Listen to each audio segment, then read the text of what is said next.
তোমরা কেমন করে মাকে কথা বল, মাকে ধমক দিয়ে কথা বলো, কেমন করে বাবাকে ধমক দিয়ে কথা বলো?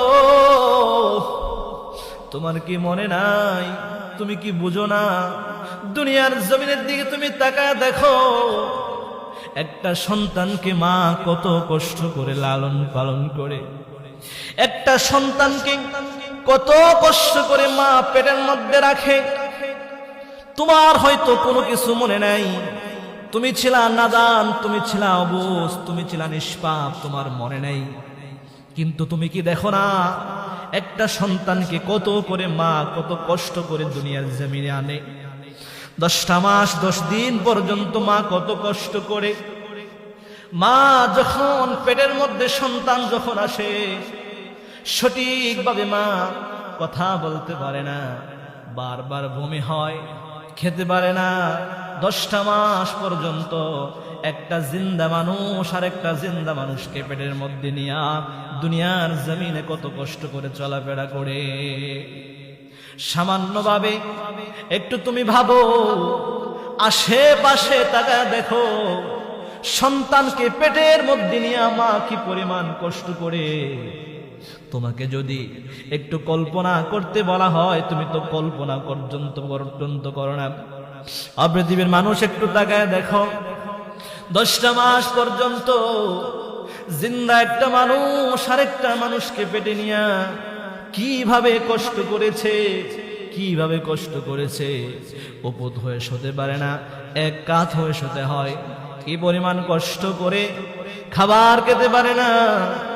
সন্তান মাঝে মধ্যে লাথি মারে, মার যন্ত্রণা ছটপট ছটপট করতে কাঁদতে থাকে।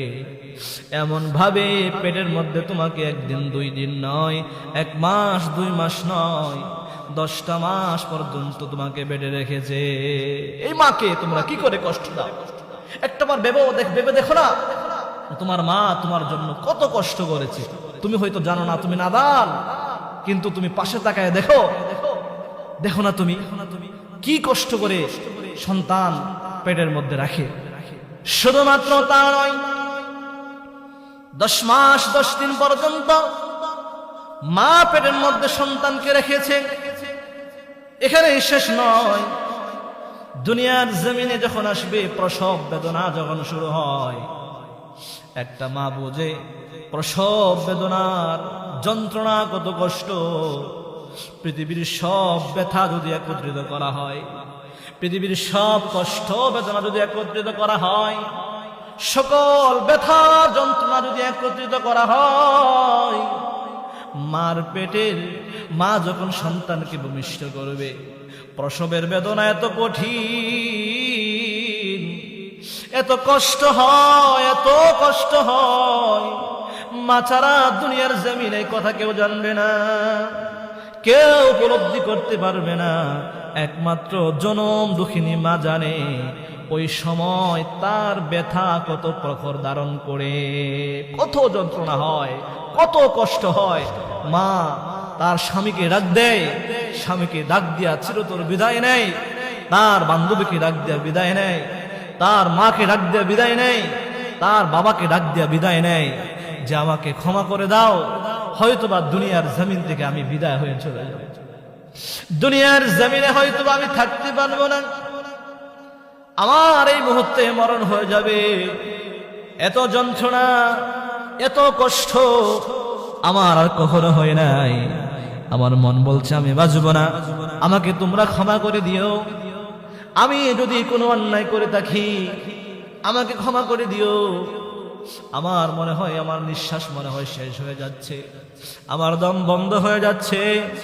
এত কষ্ট করে তোমাকে দুনিয়ার জমিনে মা নিয়ে আসছে, ওই মাকে তোমরা কি করে কষ্ট দাও?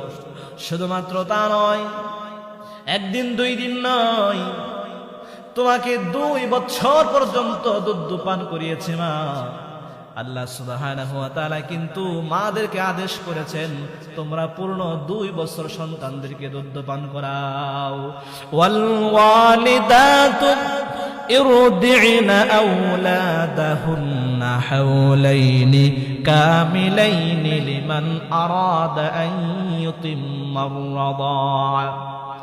সকল মাদেরকে আল্লাহ সুবহানাহু ওয়া তাআলা পূর্ণ 2 বছর দুধ পান করার কথা বলেছেন। আল্লাহ সুবহানাহু ওয়া তাআলা সন্তানদেরকে মাকে অনার করেছে, দুনিয়ার জমিনের সকল মাদেরকে পূর্ণ 2 বছরের জন্য দুধ পান করায়। আল্লাহর হুকুমে, আল্লাহর হুকুম ছিল এটা, সন্তানদেরকে যেন পূর্ণ 2 বছর পর্যন্ত দুধ পান করায়। এই যে 2 বছর, কেউ 3 বছর, কেউ 5 বছর পর্যন্ত দুধ খায়, এমন প্রমাণ আছে না নাই? নিঃসন্দেহে আছে। মোহতারাম হাজরিন, এই একটা ফোঁটা দুধের দাম, মায়ের 1 ফোঁটা দুধের দাম, শরীরের যদি আপনি এই যে শরীর থেকে চামড়াগুলো খুলে জুতা বানায় দেন, এরপরেও মায়ের 1 ফোঁটা দুধের মূল্য কোন সন্তান পৃথিবীর জমিনের মধ্যে দিতে পারবে না। দুনিয়ার জমিনে কিভাবে এই মাকে আপনারা কষ্ট দেন, কিভাবে আমরা কষ্ট দেই, আল্লাহর আরশ পর্যন্ত কেঁপে যায়। আল্লাহ সুবহানাহু ওয়া তাআলা উনার ইবাদতের পরে পৃথিবীর জমিনের ভিতরে আল্লাহ সুবহানাহু ওয়া তাআলা কারো ব্যাপারে এমনটা বলেন নাই।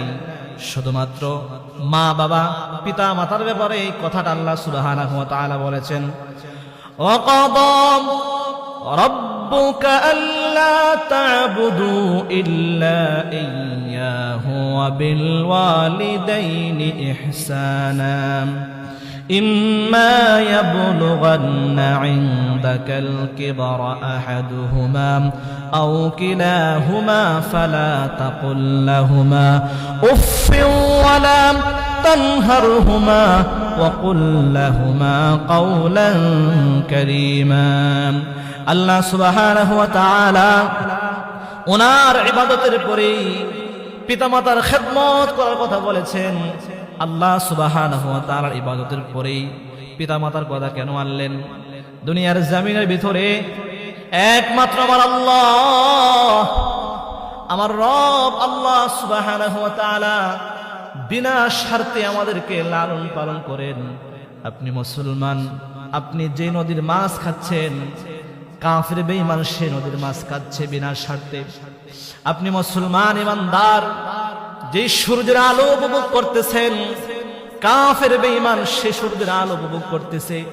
আপনি মুসলমান, যে হাওয়া উপভোগ করতেছেন, কাফের বেঈমান সে হাওয়া উপভোগ করতেছে। আপনি মুসলমান, আল্লাহর রহমতের বৃষ্টি উপভোগ করতেছেন, কাফের বেঈমান আল্লাহ সুবহানাহু ওয়া তাআলার বৃষ্টি উপভোগ করতেছে। অর্থাৎ বিনা স্বার্থে সবাইকে আল্লাহ সুবহানাহু ওয়া তাআলা লালন পালন করে। আর দুনিয়ার সকল মানুষ স্বার্থপর, স্বার্থ ছাড়া পৃথিবীর জমিনে কেউ একটা কদম পর্যন্ত ফেলে না। সকল মানুষ স্বার্থপর, স্বার্থের জন্য কাজ করে। কিন্তু 2টা মানুষ পৃথিবীতে আছে যারা স্বার্থের জন্য কাজ করে না, বিনা স্বার্থে আমাদেরকে লালন পালন করে। ওই ব্যক্তিদের নাম হলো মা এবং বাবা। এই জন্যই তো আল্লাহ বলেছেন, ওয়াকাদা রাব্বুকা আল্লা তা'বুদু ইল্লা ইয়্যাহু ওয়া বিল ওয়ালিদাইনি ইহসানা। শোনো, আমার ইবাদতের পরেই তোমাদের মা বাবার খেদমত তোমরা করো। আল্লাহ এমনি বলে নাই, আল্লাহ স্পষ্ট ভাবে বলেছে। কারণ আমার রব, আমার আল্লাহ জানে পিতামাতা কি জিনিস। আফসোসের বিষয়, দুর্ভাগ্য আমাদের জন্য, পিতামাতা পাওয়ার পরেও আমরা খেদমত করতে পারি না। উফ, আল্লাহ সুবহানাহু ওয়া তাআলা বলেছেন, ধমক দিও না, উফ শব্দ ব্যবহার করো না। আল্লাহ সুবহানাহু ওয়া তাআলা কত কঠোর নির্দেশ দিয়েছেন, অথচ এমন নাফরমান আছে যে মা বাবাকে আঘাত পর্যন্ত করে, ধমক তো তাদের জন্য সামান্য বিষয়, আঘাত পর্যন্ত করে আল্লাহর আরশ পর্যন্ত কেঁপে যাবে, আল্লাহর আরশ পর্যন্ত কেঁপে যাবে। মুহতারাম হাজরিন, আল্লাহ সুবহানাহু ওয়া তাআলা এই যে আমাদেরকে মা নামক একটা মহা বদৌলত দিলেন, রহমত দিলেন, বরকত দিলেন। বাবা, দুনিয়ার জমিনে এরা কত রহমত, কত বরকত। হাদিসের মধ্যে আসছে 3টা জিনিসের প্রতি তাকায়া তাকলেই সব, 3টা জিনিসের প্রতি তাকায়া তাকলেই সব। 1 নম্বরে হলো কাবাঘর। এই কাবাঘরের দিকে তাকায়া থাকবেন, যতক্ষণ তাকায়া থাকবেন ততক্ষণ সব দিবেন আল্লাহ সুবহানাহু ওয়া তাআলা। 2 নম্বরে হলো, 1 নম্বরে তো কাবাঘর, যতক্ষণ তাকায় থাকবেন ততক্ষণ পর্যন্ত আল্লাহ সওয়াব দিবে। 2 নম্বরে হলো পিতামাতার চেহারার দিকে আপনি যতক্ষণ তাকায় থাকবেন, বিশেষ করে মার চেহারার দিকে আপনি যতক্ষণ তাকাবেন ততক্ষণ পর্যন্ত আল্লাহ সুবহানাহু ওয়া তাআলা কবুল হজের সমান সওয়াব দিতে থাকবে।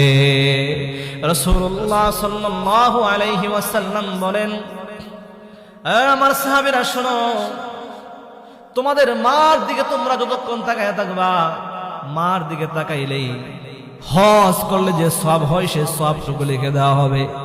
সাহাবী জিজ্ঞাসা করলে, ইয়া রাসূলুল্লাহ, আমি যদি আমার মার দিকে বারবার তাকাই তাহলেও কি ইয়া রাসূলুল্লাহ হজের সমান সওয়াব হবে? আল্লাহর নবী বলেন, যতক্ষণ পর্যন্ত তুমি তাকাবা ততবার আল্লাহ সুবহানাহু ওয়া তাআলা তোমার আমলনামায় কবুল হজের সমান সওয়াব লিখে দিবে। শুধুমাত্র তা নয়, দেখলেই সওয়াব, খেদমত করলে সওয়াব।